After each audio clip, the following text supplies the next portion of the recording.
Operation अज़म इस्तेहकाम इमरान खान दा हुकूमती all parties conference विच शिरकत दा ऐलान। अदालत विच पेशी दे मौके ते मीडिया नाल गुफ्तगू विच साबिक वज़ीर आज़म ते बानी चेयरमैन PTI इमरान खान ने ऑपरेशन अज़म इस्तेहकाम ते ऑल पार्टीज़ कॉन्फ्रेंस विच शिरकत दा ऐलान कर दिता। इन्हां ने कहा है कि PTI अरकान ऑल पार्टीज़ कॉन्फ्रेंस विच सिर्फ सुनन दी हैसियत विच शिरकत करनगे। इमरान खान दा कहना सी कि APC शिरकत दा फैसला सिर्फ पाकिस्तान दी खातिर कीता है। बानी चेयरमैन PTI ने चीफ जस्टिस से अदम इत्तेमाद दा इजहार करदे होए जेल विच भूख हड़ताल दा भी ऐलान कीता। इन्हां ने कहा है कि वकला दी मुशावरत तो बाद भूख हड़ताल दी हतमी तारीख का ऐलान करांगा। वाज़े रवे कि हुकूमत ने ऑपरेशन अज़म इस्तेहकाम के हवाले तो इत्तेहादी ते ओपोजिशन जमातों के तहफ़्फ़ुज़ात नूं पेशे नज़र रखते हुए ऑल पार्टीज़ कॉन्फ्रेंस बुलाने का फैसला किया है, जिहदे च ऑपरेशन अज़म इस्तेहकाम के मुतल्लिक सियासी जमातों नूं एतमाद विच लिता जाएगा। पार्टी च कोई इख्तलाफ नहीं, छोटी गल नूं बढ़ा चढ़ा के पेश किया जाता है।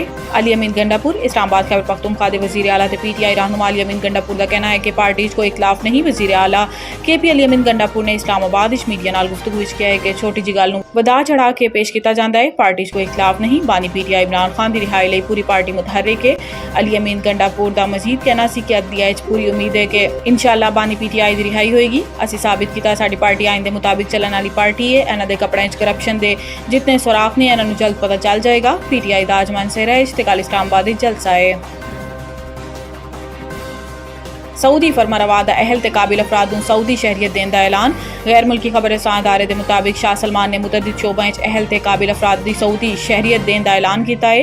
शाह सलमान के जारी शाही फरमान साइंसदाना, तिब्बी माहिरीन, मुहक्किकीन, इनोवेटर्स, कारोबारी अफराद ते मुनफरिद सलाहियत और महारत के हामिल मुमताज़ हुनरमंदां नूं सऊदी शहरियत देने का हुक्म जारी किया गया है। शाही फरमान का मकसद VN 2030 के मुताबिक पुरकशिश माहौल नूं वधाना, गैर मामूली तख्लीकी जहनां नूं मुतवज्जो करना, सरमायाकारी ते तरक्की च हिस्सा डालने की हौसला अफजाई करना है। मुहर्रम उल हराम के दौरान सोशल मीडिया की बंदिश की दरखास्त मुस्तरद। ज़राए वजारत दाखिला के मुताबिक सूबा की जानिब तो मुहर्रम उल हराम के कुछ अयाम सोशल मीडिया की बंदिश की सिफारिश की गई सी, जिन्हों विफाकी हुकूमत ने मुस्तरद कर दिता। ज़राए का कहना है कि सोशल मीडिया एप्लीकेशन बंद नहीं होंगियां।